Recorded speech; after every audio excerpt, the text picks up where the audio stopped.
اب رمضان شریف بھی آ رہا ہے، اور آپ کو معلوم ہے ہم نے رمضان میں پڑھائی رکھی ہے، چھٹیاں نہیں رکھی۔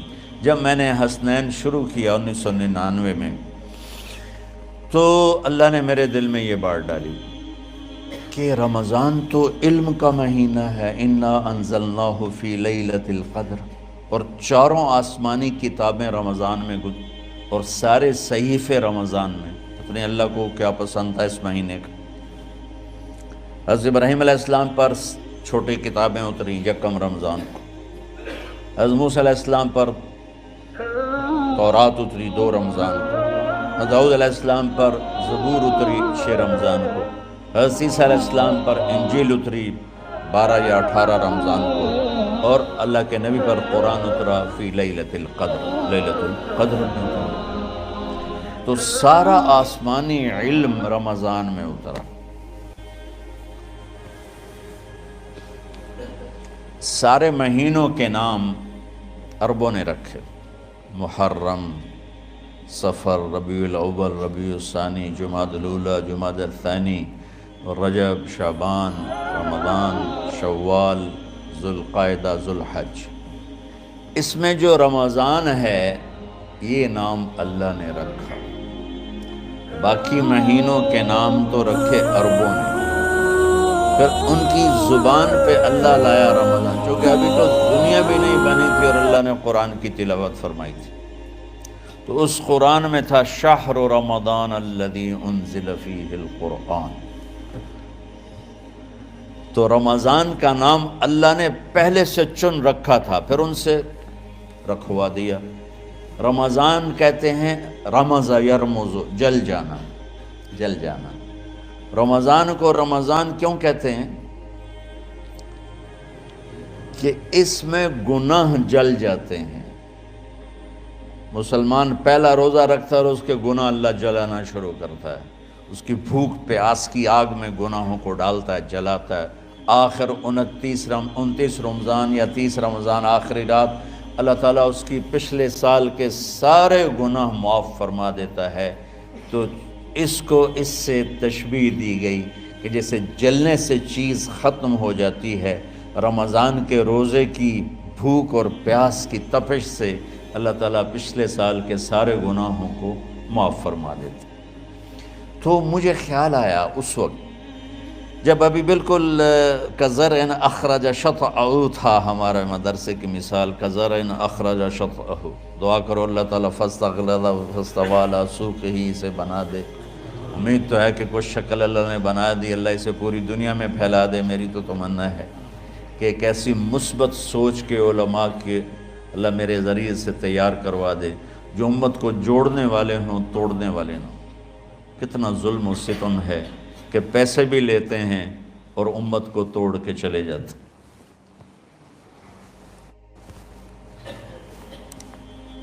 میں نے ایک خطیب سے کہا تم یہ منفی تقریریں کیوں کرتے ہو، تم مثبت کیوں نہیں کرتے؟ تھوڑی چیزیں ہیں بتانے کے لیے لوگوں کو جس پر سارے مسئلے، سچ بولو، کون سا مسئلہ کس کے خلاف کہے گا، محبت کرو، کس مسلک کے خلاف ہے یہ بات، ماں باپ کی خدمت کرو، رزق حلال کماؤ، شراب سے بچو، زنا سے بچو، جوئے سے بچو، سود سے بچو، رشوت سے بچو، جھوٹ سے بچو، ظلم سے بچو، ماں باپ کی نافرمانی سے بچو۔ یہ کتنی باتیں ہیں جو امت کو بتانے کی ضرورت۔ کہنے لگا یہ پھر پیسے نہیں لبدے، پیسے ہی اس گل دے لبدن کہ آج تسی فلانے آندہ توا لین بجامنا، اگر میں توا نہ لگاؤں تو میں تو نہ پیسے ہی نہیں دے میں۔ تو یہ اس وقت سٹیٹس ہے، تو کیا پیغام جائے گا؟ تو اللہ تعالیٰ آپ کو مثبت بنائے۔ رمضان میں چونکہ سارا علم اترا تو مجھے خیال آیا کہ ہمیں رمضان میں چھٹی کرنا تو ایک ایسی عادت ہے، کوئی سنت تو ہے نہیں، تو مجھے رمضان میں پڑھائی کروانی چاہیے، چاہے تھوڑی ہوگی، روزے کی بھوک بھی ستائے گی اور رات کے جاگنے کی وجہ سے نیند بھی ستائے گی، لیکن اس میں ایک لفظ سینکڑوں لفظوں پہ بھاری ہوگا غیر رمضان۔ تو میں کراچی گیا اور مفتی تقی صاحب دامت برکاتہم سے سب سے پہلے جا کے مشورہ کیا کہ حضرت میں چاہتا ہوں کہ رمضان میں چھٹی نہ ہو، پڑھائی ہو۔ اس وقت رمضان سردیوں میں تھا، تو وہ بڑے خوش ہوئے، کہنے لگے یہ تو بہت اچھی بات۔ اصل میں ہمارے اکابر نے رمضان میں چھٹیاں اس لیے رکھی تھیں کہ سارا سال تو عبادت ہوتی ہے بالواسطہ، پڑھنا پڑھانا عبادت ہے ایک واسطے کے ساتھ، اور روزہ، نفل، تہجد، تلاوت یہ عبادت ہے بلا واسطہ۔ تو طلبہ علماء رمضان میں اپنا وقت عبادت میں گزارے، کہنے لگے اب وہ عبادت تو ہوتی نہیں رمضان میں، تو بہتر ہے آپ پڑھائی شروع کرائیں، بہت اچھا ہوگا۔ وہ تو اتنے بڑے ہاتھی کے پاؤں میں سب کا پاؤں، اتنی بڑی ہستی نے، وہ صرف پاکستان کا سرمایہ نہیں پوری امت کا سرمایہ ہے، تو ان کی اس بولنے نے مجھے ہمت دے دی۔ تو پھر میں نے یہاں آ کر اس وقت یہ پہلی جماعت مولوی عدنان صاحب کی اور مولوی مسعود صاحب اور کچھ انتقال کر گئے رحمۃ اللہ علیہ، یہ تھے، تو ہم نے رمضان میں سبق شروع، اس وقت ذرا میری ہمت تھی تو میں رات کو پڑھاتا بھی تھا، بیان بھی کرتا تھا، اب تو یہی میں اتنی مشکل سے بول رہا ہوں۔ تو ہم نے رمضان میں شروع کی کہ یہ رحمتوں کا مہینہ، ہر چیز کی برکت کا مہینہ، ہر شے کی اللہ کی طرف سے فراوانی اس میں ہے، علم کی بھی، ہدایت کی بھی، رزق کی بھی۔ غریب سے غریب آدمی بھی سموسے بنا کے بیٹھا ہوتا ہے، پکوڑے بنا کے بیٹھا ہوتا ہے، اور دسترخوان پہ ایک کی بجائے 3 چیزیں پڑی ہوتی ہیں،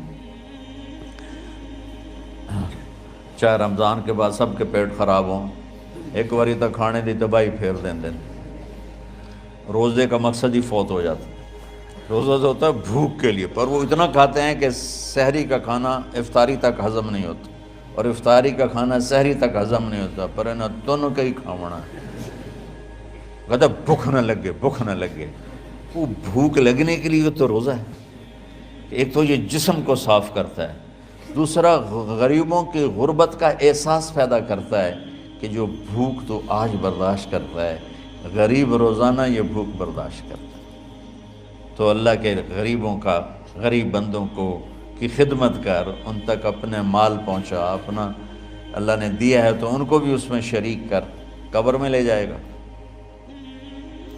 تو اللہ تعالیٰ نے میرے دل میں یہ ڈالا، تو ہم نے تعلیم رمضان میں شروع کی، کیونکہ قرآن رمضان میں اترا، انجیل رمضان میں اتری، زبور رمضان میں اتری، تورات رمضان میں اتری۔ پھر اللہ نے اس مہینے کا نام خود رکھا شہر رمضان، شہر رمضان۔ اس میں شب قدر رکھی، اس میں رات کی ایک نماز۔ اچھا، پہلی امتوں پہ روزہ فرض تھا افطاری سے افطاری، افطاری سے افطاری، بہت شدید تھا، 24 گھنٹے کا روزہ، بس افطاری کے بعد آنکھ لگ جاتی تو روزہ اگلا شروع ہو جاتا تھا۔ تو ہم پر بھی پہلے ایسے ہی روزہ اترا، افطاری سے افطاری۔ تو ابن سرمہ رضی اللہ تعالی عنہ اونٹ چرانے والے تھے، وہ شام کو لوٹے تو بیوی سے پوچھا کوئی افطاری کا سامان ہے؟ انہوں نے کہا ہے تو نہیں، میں کہیں سے لے آتی ہوں۔ وہ گئیں افطاری کا کوئی سامان لینے، ان کو تھوڑی دیر ہو گئی اور ان کی آنکھ لگ گئی، تھکے ہوئے تھے، سورج ڈوب گیا۔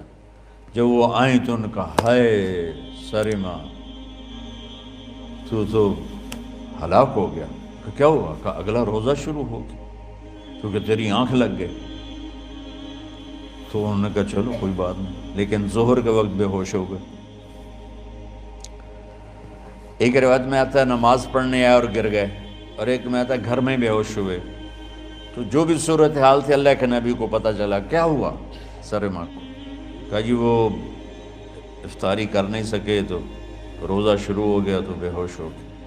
تو اللہ کے نبی رنجیدہ ہوئے، تو اللہ تعالیٰ نے قرآن اتار دیا، چلو میرے محبوب ساری رات کھاؤ حتیٰ یتبین لکم الخیط الابیض من الخیط الاسود من الفجر، کہ میرے محبوب صبح صادق تک آپ کی امت کو اجازت ہے، کھاؤ۔ پہلی امتوں پر افطاری سے افطاری، لیکن ان کی نماز تراویح نہیں تھی، تو ہمیں اللہ تعالیٰ نے دیا سحری تک، پوری رات۔ اچھا ایک صحابی آئے، یا رسول اللہ میں تو مارا گیا۔ آپ نے کہا کیا ہوا؟ کہا میرا روزہ تھا، میں بیوی کے پاس چلا گیا۔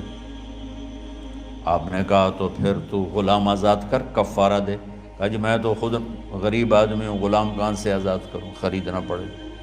آپ نے کہا 60 مسکینوں کو کھانا کھلا۔ کہ میں آپ مسکین ہوں، میں کنوں کھانا کھلاؤں؟ آپ نے فرمایا پھر آخری ہے کہ 60 روزے رکھ، مسلسل رکھنے ہوتے ہیں جو کفارے کے ہوتے ہیں۔ وہ کہنے لگا ایک روزے چاہے کم کیتا ہے، 60 روزے اچ میں کی کروں گا؟ تو آپ نے فرمایا اچھا ٹھیک ہے بیٹھ جا۔ بیٹھ گئے۔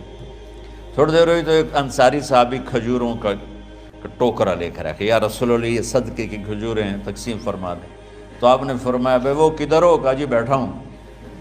آپ نے کہا ادھر آ، یہ کھجوریں لے جا اور 60 گھروں میں تقسیم کر دے۔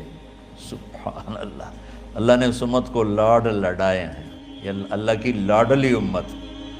عجیب واقعہ یہ، کہنے لگا یا رسول اللہ کی قسم مدینے میں مجھ سے غریب کوئی نہیں، آپ ایسا کرو یہ میرا کفارہ مجھے ہی صدقہ کر دو۔ تو آپ اتنا ہنسے کہ یہ آخری دانت نظر آنے لگے۔ بہت کم ایسا ہوتا تھا، فَضَحِكَ حَتَّى بَدَتْ نَوَاجِذُهُ، ایسا ہنسنا آپ کبھی کبھی ہنستے تھے کہ آخری دانت پورا منہ کھل جائے۔ تو آپ اتنا ہنسے کہ آخری دانت تک نظر آنے لگے۔ تو آپ نے کہا اچھا جا لے جا تیرے واسطے، لیکن یہ صرف تیرے لیے اور کسی کے لیے نہیں ہے۔ تو جب ایسی خیانت ہوئی تو اللہ تعالیٰ نے دوسرا حکم بھی اتار دیا، باشروہن، کہ تمہارے لیے بیوی بھی حلال ہے، کھانا بھی حلال ہے جب تک صبح صادق نہیں ہو جاتی۔ لیکن اللہ نے ہمیں ایک نماز عطا فرما دی جس کو ہم آج صلاۃ التراویح کہتے ہیں۔ میرے نبی کے زمانے میں اسے قیام اللیل کہا جاتا تھا۔ تراویح کا نام کب پڑا اس کا تو مجھے پتہ نہیں، کہیں نہ کہیں لکھا ہوگا، لیکن صحابہ کے دور میں اس نماز کا نام تھا قیام اللیل۔ اس لیے حضرت عائشہ رضی اللہ تعالیٰ عنہ کی روایت ہے جس سے 8 رکعت والے حضرات استدلال کرتے ہیں کہ رمضان اور غیر رمضان میں اس کو امام بخاری نے قیام اللیل کا ہی عنوان دیا ہے۔ آپ نے 11 رکعت سے زیادہ نماز نہیں پڑھی۔ ایک ضعیف روایت میں ہے کہ آپ نے 3 دن پڑھائی نماز، یہ تو صحیح روایت ہے۔ کتنی رکعت پڑھائی؟ تو ایک ضعیف روایت میں ہے کہ 20 رکعت پڑھائی۔ اچھا ضعیف روایت سے عبادت ثابت نہیں ہو سکتی، حکم شرعی۔ تو جب حضرت عمر رضی اللہ تعالیٰ عنہ نے سب کو، اب میرے نبی کے دور میں 3 دن کے بعد آپ تو آئے نہیں کہ کہیں فرض نہ ہو جائے، تو صحابہ اپنے طور پر قرآن سنتے تھے ٹولیوں میں۔ صدیقی دور میں 2 سال وہ فتنوں میں گزرا، تو اس میں بھی اسی طرح چلا کہ ٹولیوں میں ہوتے تھے۔ حضرت عمر رضی اللہ عنہ کے زمانے میں حکومت مضبوط ہو گئی، طاقتور ہو گئے، تو ابتدائی سالوں میں نہیں، چند سالوں کے بعد اب مسجد میں تشریف لائے تو لوگ اس طرح کوئی 4 ادھر 4 ادھر 5 ادھر 10 ادھر 20 ادھر، تو کہنے لگے ان کو ایک ہی امام پہ جمع کر دیا جائے تو کتنا اچھا ہوگا۔ تو آپ نے سب کو اکٹھا کیا اور ابی بن کعب رضی اللہ تعالیٰ عنہ کو امام بنایا اور سب کو ایک نماز پہ جمع کر کے 20 رکعت کا حکم عطا فرمایا۔ تو حضرت عمر کا یہ عمل اس حدیث کو مضبوط کر دیتا ہے کہ چونکہ میرے نبی نے کہا علیکم بسنتی و سنت الخلفاء الراشدین من بعدی، کہ میری اور میرے خلفاء راشدین کی سنت پر مضبوطی سے عمل کرنا۔ تو حضرت عمر کا جو 20 رکعت طے کرنا ہے، اگر ان کا اپنا اجتہاد ہے تو بھی ہمارے لیے عمل کے لیے کافی ہے، اور اگر ان کو یہ یاد ہے کہ میرے نبی نے 20 پڑھی تھیں تو اور زیادہ اچھی بات ہے۔ لیکن بہرحال جو 8 پڑھتا ہے ہمارا اس پہ بھی کوئی اعتراض نہیں، چونکہ وہ بھی حدیث کے ساتھ بات کرتا ہے، اور باقی پوری امت 20 پڑھتی ہے ان پر بھی اعتراض نہیں۔ میں ایک جگہ سے گزر رہا تھا، نماز کا وقت ہو گیا، اہل حدیث کی مسجد تھی، میں وہاں نماز پڑھنے چلا گیا تو ایک بہت بڑا اشتہار لکھا ہوا تھا، 20 تراویح ثابت کرنے والے کو 5 لاکھ روپے انعام۔ کہ کس قدر بے وقوفی ہے اور کس قدر احمقانہ یہ امت کی باتیں ہیں کہ 20 تراویح، سینکڑوں سال سے امت کا عمل 20 تراویح آ رہا ہے۔ تراویح کا نام جو پڑھا مجھے یوں لگتا ہے کہ اہل مکہ، یعنی اہل مکہ جو تھے نا، وہ 4 تراویح پڑھ کے ایک طواف کرتے تھے، تو وہ آرام کے لیے ہوتا، ترویحہ آرام، تھوڑی دیر کا آرام، تو 4 تراویح کے بعد ایک طواف کرتے تھے۔ وہ چھوٹا سا طواف 10 منٹ میں ختم ہو جاتا تھا، اور پھر 4 تراویح پڑھتے تھے، پھر طواف کرتے تھے، پھر 4 پڑھتے تھے، پھر طواف کرتے تھے۔ یہ صحابہ کے تھوڑے بعد کے دور کی بات۔ تو مدینے والوں کو پتہ چلا کہ مکے والے تو یہ کرتے ہیں، وہ کہنے لگے اساں کی کریے، انہوں نے کہا اسی 40 تراویح پڑھیں گے، 40 رکعت، وہ 40 رکعت پڑھتے تھے۔ تو نوافل میں کوئی سختی نہیں کہ بھائی 8 سے زیادہ نہیں پڑھنی، بدعت ہو جائے گی، اور 20 پڑھنا بدعت ہے، یہ سب جہالت کی بات ہے۔ اور یہ 8 پڑھ رہے ہیں یہ غلط ہے، یہ بھی حماقت کی بات ہے۔ جو صحیح حدیث سے دلیل پکڑ کے کوئی عمل کرتا ہو تو بھائیو اس سے بحث نہ کیا کرو، مناظرہ نہ کیا کرو، یہ بہت نادانی والی بات ہے۔ اور امت کا خلق لاکھوں کروڑوں انسانوں کا ایک عمل پہ جمع ہونا، یہ بذات خود اس کی طاقت کی ایک دلیل۔ اور حرمین جب سے میرے رب نے، حضرت عمر نے 20 رکعت شروع کی، آج تک وہاں بھی ساری مساجد میں 8 رکعت تراویح ہوتی ہے، لیکن حرمین کی مسجد میں 20 رکعت، ادھر بھی ادھر بھی۔ اور یہ جو وہ وہاں ختم قرآن پہ دعا نہیں مانگی جاتی، یہ کس کا عمل ہے؟ حضرت عثمان کا۔ حضرت عثمان نے اپنے دور خلافت میں تراویح پڑھانے والے سے کہا جب قرآن ختم کرو تو دعا کرنا۔ وہ کہنے لگے جی کیا دعا کروں؟ کہ جو تیرے دل میں آیا کرنا۔ تو ختم قرآن کی رات تراویح کی آخری رکعت میں من الجنت والناس کے بعد دعا کے لیے ہاتھ اٹھانا، یہ حضرت عثمان رضی اللہ تعالیٰ عنہ نے اس کو زندہ فرمایا۔ اور امام دعا کرتا تھا 1 منٹ، 10 منٹ، 20 منٹ، جتنے بھی، اور پیچھے لوگ آمین کہتے تھے۔ وطر کی جماعت نہیں ہوتی تھی، وطر کو باجماعت حضرت مولا علی رضی اللہ تعالیٰ عنہ نے شروع کی کہ وطر کو بھی باجماعت پڑھا جائے۔ تو یہ ان کی سنت ہے کہ وطر کو باجماعت پڑھا گیا۔ تو اب یہ لہٰذا یہ سارے سنت جو کام ان خلفۂ راشدین سے ہوا وہ بھی سنت ہے۔ تو اللہ نے ہمیں ایک رات ایک عبادت دے دی کہ میرا قرآن پڑھو اور سنو۔